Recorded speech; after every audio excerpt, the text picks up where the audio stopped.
마가는 로마의 압제 가운데 핍박받는 성도들을 향하여서 복음의 메시지를 전하고 있습니다. 하나님의 아들은 로마의 황제가 아니라 예수 그리스도이시다라고 하고, 또 복음은 황제의 즉위, 탄생, 로마의 승리의 소식이 아니라 예수 그리스도가 복음이시다라는 이 사실을 선언하면서 이 복음의 메시지를 시작합니다. 예수님은 구약의 예언을 따라 오시는 메시아 그리스도이시고, 예언대로 예수님의 오심을 준비하는 세례 요한이 나타나 회개의 세례를 베풀면서 하나님의 나라를 전하였습니다. 그리고 예수님은 공생애를 시작하시기 전 특별한 행동을 하시는데, 하나는 우리가 지난주에 보았던 내용으로 예수님께서 요한에게 나아가 세례를 받으시는 것입니다. 예수님은 죄가 없는 분이시지만 그분은 우리와 같이 되고자 사람이 되셨고, 사람들의 모든 죄를 지고 그 죄에 대하여 죽으시고자 오셨기에 그것을 보여주시려고 마치 죄인처럼, 그리고 마치 우리처럼 세례를 받으셨습니다.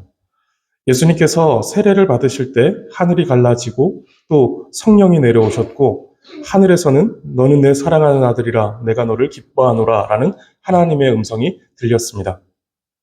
이것을 여러 신학자들은 예수님의 대관식이다라고 이렇게 부르기도 합니다. 즉, 예수님께서 왕으로 좌정하셨음을 알리는 내용이다라는 것이죠. 예수님은 죄와 사망의 권세를 물리치시고 자기 백성을 구원하실 왕으로, 메시아로 오셨습니다. 9절에서 11절, 지난주에 우리가 살펴보았던 9절에서 11절은 이처럼 영광스럽고 웅장함을 묘사하며 예수님의 공생의 사역의 시작을 알렸습니다. 그리고 예수님께서 공생의 일을 시작하시기 전 행하신 특별한 행동의 또 하나는 바로 이제 오늘 본문의 내용입니다. 그렇게 영광스럽고 웅장한 모습으로 묘사되었던 그 예수님의 세례가 있었고, 그 세례를 받으신 예수님은 곧장 시험을 받으시고자 광야로 나가십니다. 원어 성경에는 12절의 시작에 그리고라는 접속사가 있습니다.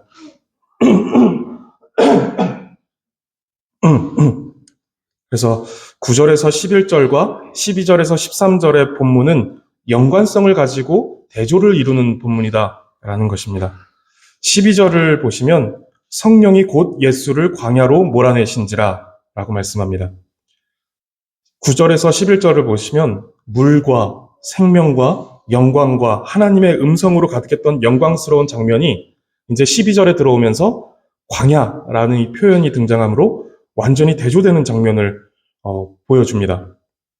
물이 없고 또 생명이 없고 또 영광스럽지 않고 황량하고 또 하늘의 음성이 들리기보다 땅의 음성들이 들려오는 그 광야의 자리로 예수님께서 나가시는 장면으로 이렇게 대조를 이루고 있다라는 것입니다.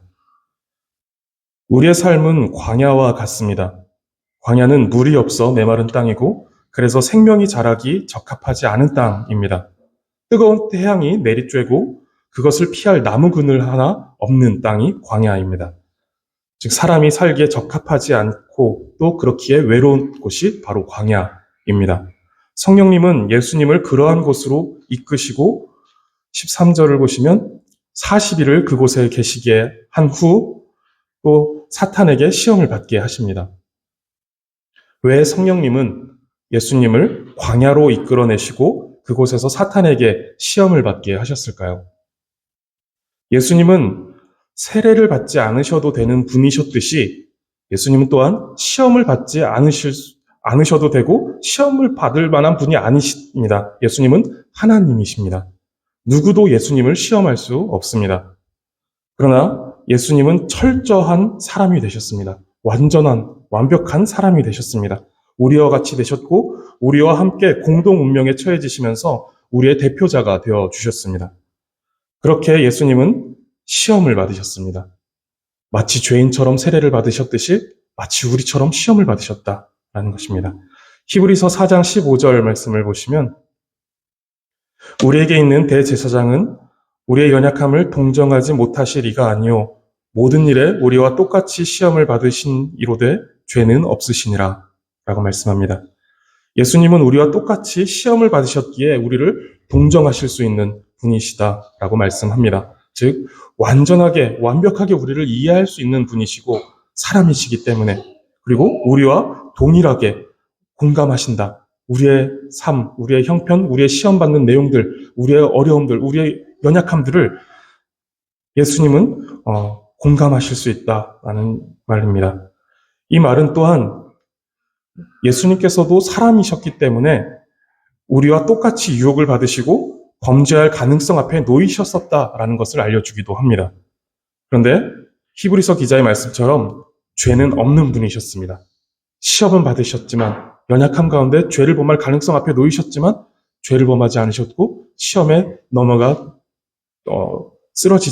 넘어지지 않으셨다라는 것입니다. 우리는 연약하여서 넘어지지만 예수님은 넘어지지 않으셨고 또 시험을 받으시되 넘어지지 않으시고 이기셨습니다. 승리하셨습니다. 그래서 예수님은 죄는 없으시지만 그러나 모든 시험과 유혹, 범죄의 가능성 앞에 서셨던 분으로서 우리를 이해하시고 또 우리를 공감하시는 분이십니다. 히브리서 2장 17절도 보시면 이렇게 말씀합니다. 그가 시험을 받아 고난을 당하셨은즉 시험 받는 자들을 능히 도우실 수 있느니라. 예수님은 모든 시험을 받으며 고난을 당하셨습니다. 그래서 우리를 이해하십니다. 그리고 그 이해하시고 공감하심으로 인하여서 우리를 도우시는 분이십니다. 이해하신다, 나 너네 이해해 라고 끝내시는 분이 아니라 우리를 능히 도우시면서 또 적극적으로 우리를 도우시는 분이시다라는 것입니다. 우리는 이 사실을 잘 기억해야 할 것입니다. 성도님들, 우리는 광야와 같은 이 세상을 살아갑니다. 우리의 광야는 어떤 곳일까요? 우리가 살아가는 이 광야는 어떤 곳일까요? 우리는 이미 그것을 너무 잘 알고 있을 것 같습니다. 매일매일 우리는 광야와 같은 삶을 살아가고 그 광야 한가운데 던져져서 힘겹게 살아가는 것이 우리의 인생이기 때문에 그렇습니다. 나 홀로 던져진 곳이기에 외로운 곳입니다. 누구도 나를 도와줄 수 없는 곳인데 끊임없는 위협과 위기가 몰아닥치는 그러한 곳입니다. 아무것도 없고 아무도 없는 곳, 이곳이 광야입니다. 우리가 날마다 경험하는 광야가 그러한 곳입니다. 우리는 절망의 광야를 걷기도 하고 슬픔의 광야를 걷기도 합니다. 실패의 광야를 걷기도 하고 외로움의 광야를 걷기도 합니다. 불안과 염려의 광야를 걷기도 하고 고통의 광야를 걷기도 합니다. 광야는 우리를 이러한 것들로 시험하여 우리를 넘어지게 만드는 곳입니다. 오늘 본문에서 예수님께서 광야에서 사탄에게 시험을 받으셨다라고 말씀합니다. 마가복음에서는 그 구체적인 내용을 기록하지 않고 넘어가지만 마태복음과 누가복음을 보면 예수님께서 시험 받으신 내용들을 기록하고 있습니다. 예수님은 사탄에게 3가지의 시험을 받으셨습니다. 마태복음 4장 3절에 보시면 그 첫 번째 시험이 나옵니다.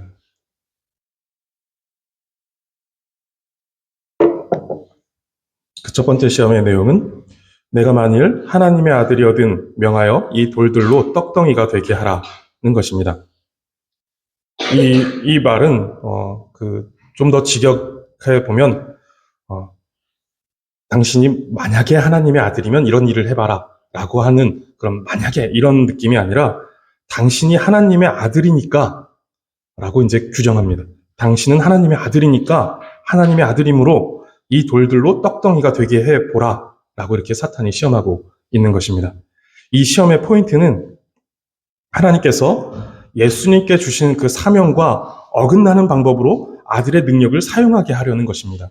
지금 예수님께서 이 땅에 오신 목적과 또 이유가 있으시죠. 근데 그것을 위해서 하나님께서 어떻게 예수님의 어떤 그 공생애를 시작하고 십자가에 돌아가셔야 하는지에 대한 그렇게 나타낼 능력을 가지고 오셨는데 사탄은 지금 그렇게 하지 말고 사람으로서 그렇게 하지 말고 하나님으로서 당신의 능력을 나타내라 라고 이렇게 유혹하고 있다라는 것이죠. 그러니까 예수님께서 사람이신데 당신은 하나님 아니십니까? 하나님으로서 하나님의 능력을 보이십시오. 하나님의 능력으로 그렇게 하십시오. 라고 이렇게 시험했다라는 것이죠. 예수님은 40일 동안 금식하고 줄이셨습니다. 예수님은 우리와 똑같은 육신을 가지셨기 때문에 완전한 사람이셨기 때문에 40일 동안 금식을 하셨을 때 굉장히 지치고 힘드셨을 것입니다. 그것을 이용하여 사탄은 예수님에게 사람이기를 포기해라. 그리고 자신을 위하여 하나님의 능력으로서 능력을 나타내어 메시아적 사명을 포기하도록 이렇게 유혹한 것입니다. 이에 예수님은 4절에서 신명기 8장 3절의 말씀을 인용하시면서 그 시험을 이기십니다. 예수께서 대답하여 이르시되 기록되었으되 사람이 떡으로만 살 것이 아니요 하나님의 입으로 나오는 모든 말씀으로 살 것이라 하셨습니다. 떡을 만들어 먹도록 유혹하는 사탄에게 사람이 떡으로만 사는 것이 아니라 하나님의 입으로부터 나오는 모든 말씀으로 살아야 한다라고 말씀하십니다. 사탄은 40일을 굶주린 예수님의 생명이 떡에 있으니 하나님의 아들의 능력으로 돌들을 떡으로 만들어 생명을 얻으라 라고 이렇게 말합니다. 그러나 예수님은 사람의 생명은 물론 떡을 먹음으로 사는 것이 있지만 그것으로만 아니라 더 중요한 것이 있는데 하나님의 말씀, 그 뜻을 따라 살 수 있어야 참된 생명을 소유하는 것이다 라고 이렇게 말씀하십니다. 지금도 사탄은 우리에게 떡으로만 살라고 유혹합니다. 당장의 만족과 행복이 충족되지 않는데, 당장의 너의 굶주림이 해결되어지지 않는데 무엇이 더 중요한 것이 있겠느냐라고 말하는 것이죠. 그러니 당장 그 능력을 사용해서 이 문제부터 해결해라 라고 말합니다. 당장 내일이 시험인데 무슨 예배를 드리냐? 지금 너를 살리는 것은 너가 거기 가서 예배를 드리고 있는 것이 아니라 공부해서 시험을 잘 보는 것, 이것이다. 그러니 너의 삶을 위해서 너가 할 수 있는 일을 지금 해라 라고 하는 것입니다. 성도님들은 어떠신가요? 40일을 굶주린 것과 같은 우리는 육신적인 피로에 굶주려 있습니다. 사탄은 그런 우리의 굶주림의 상태를 잘 알고 있습니다. 그래서 그 상태를 잘 알아 우리를 시험하여 하나님의 영광이라는 사명을 버리고 이 땅의 만족과 행복을 추구하게 합니다. 당장의 그 굶주림을 해결해라. 너가 가지고 있는 능력 있잖아. 그거 하나님의 영광을 위해서 사용하지 말고 너의 굶주림을 해결하기 위해 사용해. 이것이 우선이야. 이 만족과 행복이 추구돼야 그 다음에 하나님도 있는 거 아니겠어? 라고 말하는 것이죠.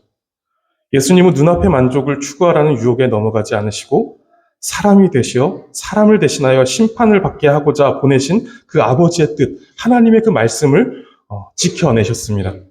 예수님께서 유혹에 넘어가 사람이심을 포기하고 하나님으로서 돌을 떡으로 바꾸시는 능력을 사용하셨다라면 어떻게 되셨을까요? 예수님께는 분명히 그러한 능력이 있으셨습니다. 돌조차 필요 없는 분이시죠. 굳이 어떤 재료를 사용하지 않으셔도 그저 아무것도 없는 무에서 유를 창조해내실 수 있는 능력을 가지고 계신 하나님이십니다. 그런 능력을 가지고 계신데 그런 분께서 만약에 그 능력을 돌을 떡으로 바꾸는 능력으로 사용하셨다라면, 그래서 자신을 위해서 자신의 그 굶주림을 해결하셨다라면 어떻게 되었을까요? 사탄은 예수님께서 십자가에 달리셨을 때에도 지나가는 사람들의 입을 통해 똑같은 시험을 합니다. 네가 만일 하나님의 아들이거든 자기를 구원하고 십자가에서 내려와라 라고 이게 똑같은 유혹을 합니다. 예수님은 돌들로 떡을 만들 능력을 가지고 계신 하나님의 아들이셨고 스스로 그 십자가에서 내려와 자신을 구원할 능력을 가지고 계신 하나님의 아들이셨습니다. 그러나 그 능력을 사용하지 않으시고 사람으로서 줄이시고 사람으로서 죽으시기를 선택하셨습니다.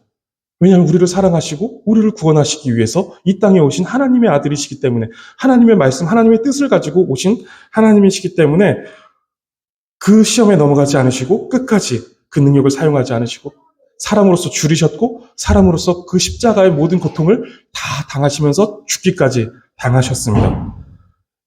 이것을 선택하는 것이 하나님의 아들로서, 하나님으로서 그 능력을 발휘해서 그 모든 시험을 그렇게 이기는 것보다 그 시험에 연약한 사람으로서 사람처럼 그렇게 당하시고 줄이시고 죽으시는 것, 이것이 훨씬 더 큰 능력을 보이신 것이다 라는 것입니다.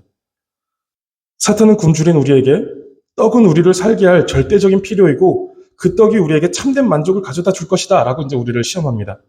이것이 있어야만 너희는 만족하게 될 것이고 이것이 있어야만 너의 그 굶주림을 해결해야만 너희는 행복한 삶을, 평안한 삶을 살아갈 수 있을 것이다 라고 시험합니다. 그러나 사람은 하나님과의 관계 속에서 참된 생명의 말씀을 먹지 않으면, 이것이 우선되어 있지 않다라면, 이것으로 우리의 절대적인 만족을 삼지 않는다라면 아무리 많고 아무리 좋은 떡을 먹는다 해도 결코 우리를 살릴 수 없습니다. 그 떡은 우리를 살릴 수 없다라는 것입니다. 사탄은 끊임없이 이것으로 우리를 위협하고 유혹하며 우리를 시험합니다. 돌들로 떡덩이를 만들어 우리의 굶주림을 해결하는 것이 능력이 아닙니다. 우리가 하나님의 자녀로서 가져야 하는 능력은 그것들을 거절하는 능력입니다. 굶주림과 십자가 위에 그대로 머물며 하나님의 영광을 붙드는 능력, 이것이 우리가 가져야 하는 능력입니다. 그리고 이것이 위대한 능력입니다. 이 능력으로 승리하신 예수님은 오늘 우리도 이러한 능력으로 승리할 수 있도록 도우십니다. 우리의 연약함, 우리의 넘어짐, 이 돌들로 떡을 만들고자 하고 싶은 그 유혹, 거기에 연약하게 넘어지는 우리를 예수 그리스도께서 도우신다라는 것입니다. 두 번째 시험은 마태복음 4장 5절에서 6절에 나오는데, 이에 마귀가 예수를 거룩한 성으로 데려다가 성전 꼭대기에 세우고 이르되 내가 만일 하나님의 아들이거든 뛰어내리라. 기록되었으되 그가 너를 위하여 그의 사자들을 명하시리니 그들이 손으로 너를 받들어 발이 돌에 부딪히지 않게 하리로다 하였느니라. 사탄은 하나님의 사랑에 대하여서 시험해보라 라고 이렇게 말합니다. 그러면서 하나님의 말씀을 인용합니다. 봐라, 하나님께서 너를 위해 이렇게 하신다고 말씀하시지 않느냐? 정말 그러한지 하나님을 시험해봐라. 오늘 이 말씀에, 마태복음 말씀에 보면 그가 너를 위하여 사자들을 보낼 것이다. 너가 성전 꼭대기에서 뛰어내리면 사자들을 보내서 그가 손으로 너를 받들어 발이 돌에 부딪히지 않게 하실 것이다 라고 하나님께서 말씀하시지 않았냐? 하나님이 정말 그렇게 하시는지, 정말 그렇게 너를 사랑하시고 정말 그렇게 너를 아들로서 기뻐하시는지 시험해봐라 라고 말하는 것이죠. 우리가 광야를 걸을 때 드는 시험 가운데 하나는 하나님을 의심하는 것입니다. 절망과 슬픔, 외로움과 고통 속에서 너무 힘든 나머지 하나님이 나를 사랑하시는 것이 맞나? 하나님이 정말 나를 지켜주시는 것이 맞나? 라고 의심이 드는 것입니다. 하나님께서 우리를 사랑하시는 방식과 내가 기대하는 방식이 다를 때에도 그렇게 되는 것이죠. 나는 정말 너무 힘들어서 하나님이 나를 여기서 이렇게 구원해 주셨으면 좋겠는데 하나님은 그 자리에서 침묵하시는 것 같은 때가 있다라는 것입니다. 그때 우리는 하나님이 나를 사랑하시는가? 내가 정말 하나님의 자녀인가? 라고 하는 의심이 들고 거기서 이제 하나님을 시험하기에 이른다라는 것이죠. 하나님 정말 나를 사랑하신다면 이렇게 해주십시오. 이렇게 해주셔야 하나님이십니다. 라는 시험에 하나님을 시험하기에 이른다라는 것입니다. 그러면서 정말 하나님이 나를 사랑하신다면 절망의 꼭대기에서 떨어질 때 천사들을 보내서 내 발이 땅에 닿지 않도록, 그 돌에 부딪히지 않도록 하셔야 한다라는 것입니다. 큰 슬픔의 상황이 찾아왔을 때 하나님이 정말 나를 사랑하시고 나를 하나님의 자녀로서 사랑하신다라면 슬픔이 변하여 곧장 기쁨이 되게 하셔야 한다라는 것입니다. 그렇지 않으면 하나님은 나를 사랑하는 것이 아니다라는 의심이 들게 하는 것이 사탄이 우리를 시험하는 내용이다라는 것이죠. 우리는 이러한 의심을 버려야 합니다. 우리의 생각대로 해주실 것이다라고 믿으라는 것이 아니라 하나님이 어떻게 하시는지 보면서 하나님께서 이렇게 하시면 나를 사랑하신다, 이렇게 하지 않으면 나를 사랑하지 않는다라고 판단해서는 안 된다라는 것입니다. 부모님께 나는 당신들이 나에게 부족한 것이 없이 모든 필요를 다 채워줘야지만 내 부모님으로 인정하고 나를 사랑한다라고 여길 거예요. 나를 사랑하신다면서요. 내가 부모님의 행복이고 기쁨이라면서요. 그럼 증거를 보여주세요. 라고 부모님의 사랑을 시험해서는 안 되겠죠. 그리고 꼭 그렇게 시험해 봐야지만 확인될 수 있는 사랑이 아니죠. 하나님께서 이스라엘 백성을 애굽에서 이끌어내시고 광야에 들어가게 하셨습니다. 그런데 얼마 지나지 않아 먹을 것이 없고 마실 것이 없는 상황이 되자 이들이 이렇게 원망하죠. 우리를 이곳으로 불러내서 굶주려 죽게 하는도다. 차라리 애굽에서 우리가 고기를 구워 먹고 떡을 마음껏 먹을 때 거기서 죽었으면 얼마나 좋았을까라고 이렇게 불평을 합니다. 그러면서 고기를 달라, 물을 달라라고 이렇게 원망을 하죠. 그리고 이것으로 하나님께서 자신들 가운데 계신가 안 계신가를 의심하고 시험하였다라고 이렇게 말씀합니다. 암덩어리가 생겨서 낫게 하시면 나를 사랑하시는 것이고 고통을 겪다가 죽게 하시면 사랑하시지 않는 것일까요? 우리는 이런 시험에 놓이게 된다는 것입니다. 이런 상황에서 하나님이 나를 낫게 하시지 않으면, 나를 계속 고통 속에 방치해 놓으신다라면 하나님이 나를 사랑하시지 않는다. 나는 하나님의 자녀가 아닌가 보다. 사탄은 그렇게 하겠죠. 사람들이 볼 때에도 너가 하나님을 믿는 사람이라는데 이렇게 계속 암도 하나 치료하지 못하고 고통 속에서 계속 괴로워하는 걸 보면 하나님이 살아가신 것을 퍽도 믿겠다. 너는 하나님이 사랑하시는 게 아니야. 라고 이제 우리 속에 의심을 집어넣고 시험하겠죠. 정말 그럴까요? 직장에서 쭉쭉 승진을 하면 나를 지키시는 것이고 승진하지 못하고 혹 해고를 당하면 나를 지켜주시지 않는 것일까요? 다니엘의 세 친구가 풀무불에 던져질 때 그들은 하나님께서 우리를 능히 건져내실 것이다 라고 확신합니다. 그 확신 가운데 그 불 속으로 들어갑니다. 그러면서 그들이 이렇게 말하죠. 그렇게 하지 아니하실지라도, 우리가 잘 알죠. 그리 아니하실지라도, 그렇게 하지 아니하실지라도 왕이여, 우리가 왕의 신들을 섬기지도 아니하고 왕이 세우신 금신상에게 절하지도 아니할 줄을 아옵소서라고 말합니다. 나를 풀무불에서 하나님께서 살리시든 그곳에서 나를 불에 타 죽게 하시든 나는 하나님의 사랑을 의심하지 않겠습니다. 나는 하나님을 믿고 죽겠습니다. 라고 다니엘의 세 친구는 고백하고 있는 것이죠. 예수님은 하나님의 사랑을 의심하고 시험하게 만드는 사탄의 시험에 간단하게 말씀하시고 이겨내십니다. 주 너의 하나님을 시험하지 말라 라고 말씀합니다. 시험할 내용이 아니라는 것이죠. 성도님들, 우리가 걷는 광야에서 어떤 일이 있더라도 하나님의 사랑을 의심하지 말고 시험하지 마시기 바랍니다. 우리의 생각과는 다를지 모르지만 우리보다 우리를 더 사랑하시는 분이십니다. 우리보다 우리를 더 완전한 방법으로 사랑하실 수 있는 분이 하나님이십니다. 이것에 대해서 의심하지 마시기 바랍니다. 의심하여 시험하지 마세요. 하나님이 나를 사랑하시는지, 내가 하나님의 자녀가 맞는지 이것에 대해서 시험하지 말고 하나님을 신뢰하시기 바랍니다. 우리보다 더 사랑하시고 더 완전한 방법으로 우리를 선한 길로 인도해 가시는 분이 하나님이십니다. 이 사실은 언제나 변함없는 사실이고 진리임을 믿으시며 또 주 너의 하나님을 시험하지 말라라고 하면서 사탄이 우리에게 시험하는 내용들을 능히 이겨내시기를 바라고 예수 그리스도께서 우리를 그렇게 도우실 것을 믿으시기 바랍니다. 마지막 세 번째 시험의 내용은 이것입니다. 마태복음 4장 8절에서 9절인데 마귀가 또 그를 데리고 지극히 높은 산으로 가서 천하만국과 그 영광을 보여 이르되 만일 내게 엎드려 경배하면 이 모든 것을 내게 주리라.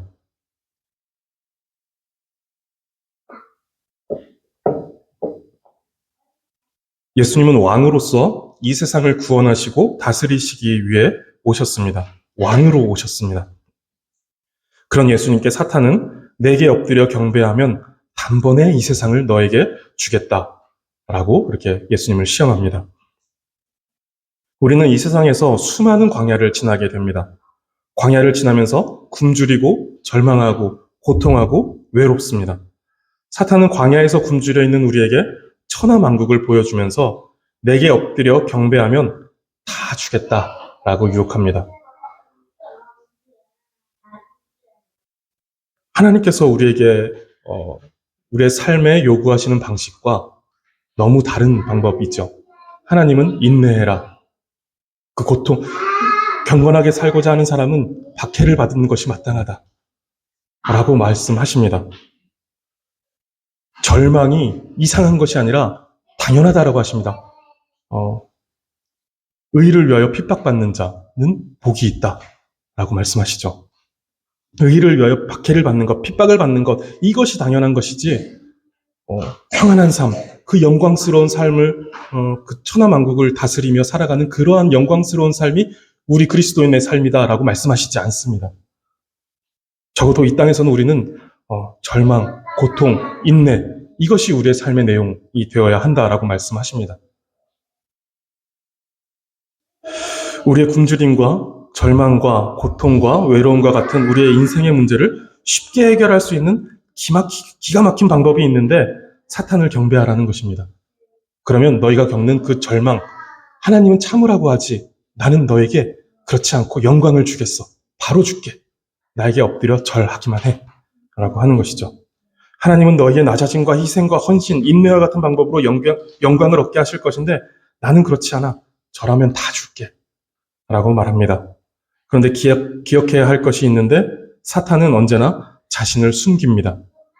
사탄이 그 음흉한 그 입술을 드러내면서 나를 경배해 라고 이렇게 직접적으로 이렇게 말하지 않고 사탄은 언제나 숨어 있다라는 거예요. 전면에 나서서 나를 경배해라고 하지 않고 사람이 하나님이 아닌 자기 자신을 사랑하고 자기 자신을 숭배하게 만듭니다. 자기를 위하게 만든다라는 것이죠. 그런데 하나님을 경배하지 않는 다른 모든 경배는 사탄을 경배하는 것입니다. 사탄은 이 점을 이용하는 것이에요. 사람은 사탄을 경배한다라고 생각하지 않을 수 있어요. 나는 나를 존중하고 나를 사랑하고 나를 경배한다라고 생각할 수 있어요. 나를 높인다라고 생각할 수 있는데 사탄은 그걸 이용하는 것입니다. 그래서 하나님을 경배하지 못하게 함으로 결국은 사탄에게 굴복하도록 만드는 것이죠. 신앙으로 살고 경건하게 산다는 것, 하나님을 예배하는 백성으로 산다는 것은 천하만국과 그 영광을 바라는 것과 거리가 아주 멉니다. 우리가 그것의 영광과 아름다움을 보게 될 때 우리는 유혹에 빠지게 됩니다. 그리고 사탄은 하나님을 예배하지 못하게 만듭니다. 우리가 바라야 하는 영광은 고난을 통과해서 이루는 영광입니다. 왜냐하면 그리스도께서 그렇게 하셨기 때문에 그렇습니다. 그리스도께서 취하신 영광은 십자가를 통과해서야 얻을 수 있는 영광이었습니다. 그리고 우리는 그리스도께서 가신 길, 그 십자가의 길을 걸어 이르게 되는 그 영광의 나라를 향해 가는 순례자들입니다. 그리스도께서 가신 길을 따라서 가는 순례자들이다라는 것이죠. 그와 다른 길로서 다른 영광을 취하는 자로 살아가는 것이 아니라 주께서 걸어가신 그 길, 고난의 길, 십자가의 길, 죽음의 길, 그 길을 따라가서 결국 이르게 되는 그리스도께서 이르신 그 영광의 자리에 나아가는 순례자들이다라는 것입니다. 그런데 사탄은 예수님께 십자가 없는 영광을 취하라고 시험했듯이 우리에게도 고난 없는 영광을 취하라고 말합니다. 하나님을 경배하지 말고 그리스도의 길로 나아가려고 하지 말고 나를 경배하고 나를 따르면 내가 십자가 없이 고난 없이 천하만국과 그 영광을 너에게 주겠다라고 유혹합니다. 예수님께서 제자들에게 순환당하실 것을 예고하십니다. 그러자 베드로가 그렇게 하지 마십시오. 주님께 이러한 일들이 결코 있지 않을 것입니다. 라고 이렇게 예수님을 막습니다. 말립니다. 그러자 예수님께서 하시는 말씀이 사탄아, 내 뒤로 물러가라. 너는 나를 넘어지게 하는 자로다. 내가 하나님의 일을 생각하지 아니하고 도리어 사람의 일을 생각하는도다. 라고 말씀하시면서 베드로를 꾸짖습니다. 지금 예수님께서 이렇게 그 고난을 당하실 것을 예고할 때 그 고난 당하심을 막자 예수님께서 사탄아 물러가라 라고 베드로에게 말씀하시죠. 사탄은 그리스도의 십자가 없이 영광을 취하게 만든다라는 것입니다. 베드로가 지금 그것을 이해하지 못하고 그것을 알지 못하고 십자가 없이 영광을 취하십시오 라고 말하고 있는 것이죠. 근데 예수님께서는 그것을 거절하시는 것입니다. 그것이 사탄의 방법이고 죄인의 생각입니다. 그러나 하나님은 십자가로 영광을 취하게 하십니다. 고난과 희생과 헌신으로 영광에 이르게 하신다라는 것입니다. 베드로를 그렇게 꾸짖으신 후에 바로 예수님은 제자들에게 뭐라고 말씀하시냐 하면 누구든지 나를 따라오려거든 자기를 부인하고 자기 십자가를 지고 나를 따를 것이니라 라고 말씀하십니다. 자기를 부인하고 즉 사탄의 꾀임에 넘어가 그를 경배하고 따르는 것을 거절하라는 것이죠. 자기를 부인하라는 것이 자기를 경배하고 자기를 높이는 그것을 거절해라 라고 하는 것입니다. 즉 사탄에게 굴복하는 그러한 삶을 그렇게 사탄을 따르는 삶을 거절하고 십자가를 지고 그리스도를 따라 하나님의 영광에 이르러라. 십자가를 지고서 그 영광에 이르러라 라고 말씀하시는 것입니다. 성도의 영광은 십자가를 지나 이르는 그리스도의 영광입니다. 초대 교부인 터툴리안은 교회는 순교자의 피 위에 세워진다라고 했습니다. 희생이 없는 교회의 영광은 없다라는 것입니다. 그저 나는 주일 예배에만 잘 참석하면서 그냥 그것만으로도 그냥 나는 어떤 영광을 취할래. 나는 하나님의 아들로서 하나님의 자녀로서의 하나님의 백성으로서의 영광을 취할래. 라고 해서는 교회가 세워지지 않는다라는 거예요. 순교자의 피가 필요하다라는 것입니다. 희생의 어떤 수고와 땀방울, 그 핏방울이 우리에게 필요하다라는 것입니다. 그제서야 그리스도의 몸된 교회가 세워질 수 있다라고 말하는 것이죠. 십자가 없는 영광, 희생 없는 영광, 고난 없는 영광은 없다라는 것입니다. 이것이 하나님의 방법입니다. 우리의 삶에서도 마찬가지이죠. 우리가 그 영광 가운데 이르기 위해서 쉽게 가는 길은 없다라는 거예요. 고난을 받지 않고 우리가 이 땅에서 고난을 다 내팽개쳐버리고 고난받지 않고 천하만국의 영광을 취하면서 그렇게 편안하게 안락 의자에 앉아서 고급 승용차 거기에 앉아서 하나님의 나라까지 가는 그 길은 없다라는 거예요. 좁고 협착한 길, 사자가 우리를 물어 삼키려고 하는 그 좁은 길 가운데로 걸어가야만 한다라는 것입니다. 좁고 그 힘든 길, 두려운 길을 걸어가야만 우리는 영광의 나라에 이를 수 있다라는 것입니다. 그리스도께서 그렇게 영광을 취하셨고 우리에게 그 길을 자기 십자가를 지고 자기를 부인하고 따르라라고 말씀하시는 것입니다. 이것을 우리는 기억해야 할 것입니다. 이제 다시 마가복음의 본문으로 돌아와서 13절을 보시면 사탄에게 시험을 받으시고 난 뒤에 어떤 일들에 대해서 마가는 이야기합니다. 들짐승과 함께 계시니 천사들이 수종을 들더라 라고 하는 것입니다. 들짐승과 함께 계시다라고 할 때 헬라어의 문법상 함께라는 메타라는 단어와 그리고 계시다, 있다라고 하는 에이미라는 이 단어, 메타, 에이미라는 이 단어가 헬라어의 문법상 이렇게 같이 사용되어지면 우호적인 관계를 표현하는 것으로 사용이 된다라고 합니다. 즉 예수님께서 들짐승과 함께 계셨다라는 것은 적대적인 관계를 드러내지 않고 우호적인 관계를 드러내기 위해 표현했다라고 이제 해석을 할 수 있는 것이죠. 물론 이제 해석의 차이들은 있습니다. 신학자들마다 다르게 해석을 합니다. 근데 이렇게 이 문법상 상호 우호적인 관계 속에서 표현했다라고 했을 때 예수님이 들짐승이 우글거리는 곳에 계셨다라는 의미로 사용하고 있는 것이 아니라 예수님이 들짐승과 함께 계셨다. 우호적인 관계 속에서 계셨다. 이사야 11장을 보시면 거기서 이제 메시아의 날이 도래하는 것에 대해서 예언을 합니다. 그때 메시아의 시대가 도래할 때 사자들이 어린 양과 뛰놀고 아기가 독사굴에 손을 넣어도 물지 않는 평화의 나라가 도래할 것이다라는 것을 이사야 선지자가 예언을 합니다. 마가는 이것을 염두에 두고 마태와 누가는 기록하지 않는 내용이에요. 들짐승과 함께 계셨다라는 것은 마가만 기록하고 있습니다. 그 마태와 누가는 기록하지 않는 예수님께서 들짐승과 함께 계신다라는 것을 기록하면서 말하고자 했던 것은 예수님이 승리하셨다라는 거예요. 이제 죄로 인하여서 그 들짐승들이 어떤 날카로워졌고 무서워졌고 그렇게 사나워졌지만 그런데 예수님께서 그 죄와 사망을 이기시고 사탄을 이기심으로 승리하심으로 인해서 바뀌어졌다라는 것이죠. 다시 회복되어졌다라는 것입니다. 그래서 그 들짐승과 함께 계셨다라는 것을 기록하면서 예수님께서 승리하셨다라는 것을 말하고 싶은 것입니다. 왜냐하면 이 복음서가 누구를 향해서 쓰여지고 있는지를 생각하시면 좋습니다. 로마의 핍박에 두려워하고 있는 성도들에게 예수님께서 죄와 사망을 정복하셨고 또한 사탄의 권세를 이기시고 승리하심으로 메시아의 시대가 열렸다. 사자가 어린 양과 뛰놀고 어린아이가 독사굴에 손을 넣어도 물지 않는 그 메시아의 시대가 왔다. 우리는 승리했다. 그러니 지금 이 시간 우리가 핍박을 당하고 있지만 힘내라. 그리스도께서 승리하셨고 우리를 영광의 나라로 이끌어 가시고 우리는 그 승리의 행렬에 합류하여서 우리도 그 예수님을 뒤따라 영광의 나라로 들어가게 될 것이다. 라고 하는 것을 말해주고 있는 것이죠. 그리고 광야에서 들짐승과 함께 계신 예수님을 천사들이 수종들더라 라고 말합니다. 지금 마가는 로마의 핍박으로 두렵고 또 괴로워하는 성도들을 위해서 이 복음서를 기록하고 있습니다. 예수님께서도 시험을 받으셨고 그 예수님을 천사들이 수종들었듯이 인생의 광야에서 시험 받는 성도들 그리고 예수님과 연합되어 있는 교회들에게도 천사들이 수종들고 있다는 사실을 전해주고 있는 것입니다. 예수님을 시험 받는 예수님을 천사들이 수종들었다면 예수님과 연합되어 있는 교회도, 예수님과 연합되어 있는 우리도 천사들이 수종될 것이다 라는 것이죠. 히브리서 1장 14절 말씀을 보시면 모든 천사들은 섬기는 영으로서 구원받을 상속자들을 위하여 섬기라고 보내심이 아니냐라고 이렇게 히브리서 기자가 말합니다. 그렇듯이 천사들은 구원받은 상속자들, 즉 성도와 교회를 섬기고자 보내셨다라는 거예요.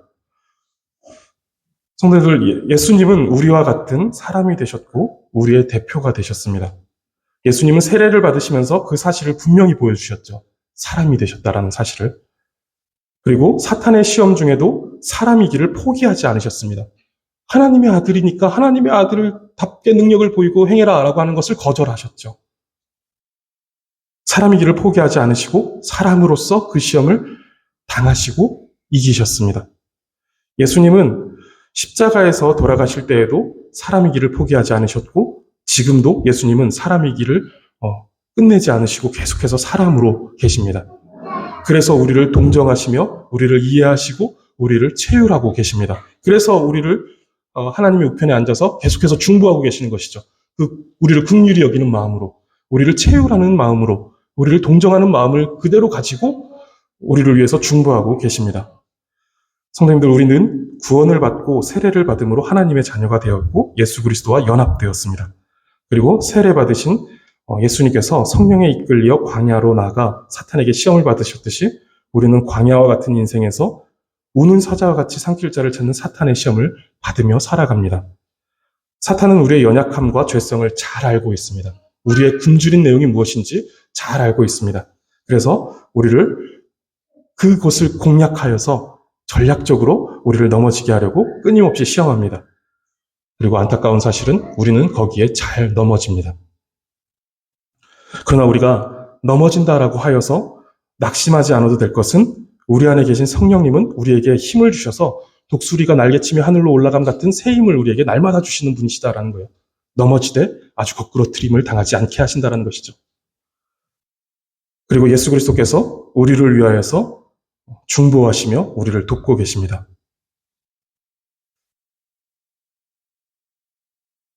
넘어지되 아주 거꾸로뜨림을 당하지 않고 다시 일어나 예수 그리스도께서 걸어가시는 그 승리의 행렬에 참여하여 끝까지 그 승리의 길을 걸어가 영광의 나라에 들어가게 될 것입니다. 이것이 우리 그리스도의 삶입니다. 그것을 기억하면서 이 다른 것들, 사탄의 유혹들, 세상의 유혹들, 이런 것들을 뿌리치며 거절할 수 있는 능력, 이것을 가지고 있는 것이 그리스도인의 영광, 그리스도인의 명예다라는 것입니다. 그렇게 살아갈 수 있는 사람들이 우리다라는 것이죠.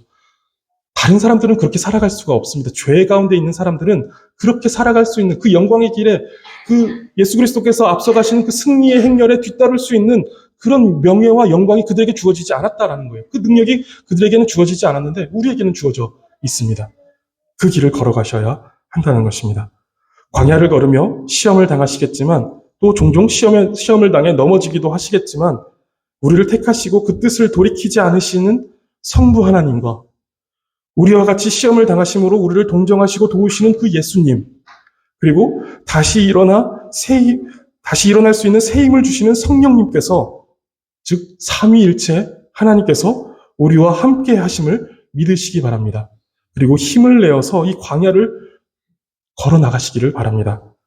이 광야를 지나 영광의 나라에서 참된 안식을 누리실 것을 믿으시고 오늘 우리에게 닥치는 그 시험을 예수님을 의지하여 성삼위 하나님 일체 하나님을 의지하여 승리하는 삶을 살아가시는 저와 여러분 되시기를 바라겠습니다. 기도하겠습니다. 하나님, 우리와 같은 사람이 되시고 시험을 받으사 우리를 동정하심으로 우리를 도와주시니 감사합니다. 광야와 같은 인생을 살아가며 사탄의 시험에 쉬이 넘어지는 우리를 불쌍히 여겨 주시옵소서. 날마다 도우시는 주님을 의지하여 다시 일어서게 하시고 예수 그리스도 안에서 시험을 이기고 승리하게 하여 주시옵소서. 그리고 이제 이어지는 성찬을 통해 세상을 이기신 그리스도를 더 깊이 생각하게 하시고 우리가 승리하신 그리스도와 연합되어 있음을 깊이 묵상하며 우리의 믿음이 더욱 강하여지고 견고하게 되도록 은혜를 베풀어 주시옵소서. 감사드리며 예수 그리스도의 이름으로 기도드립니다.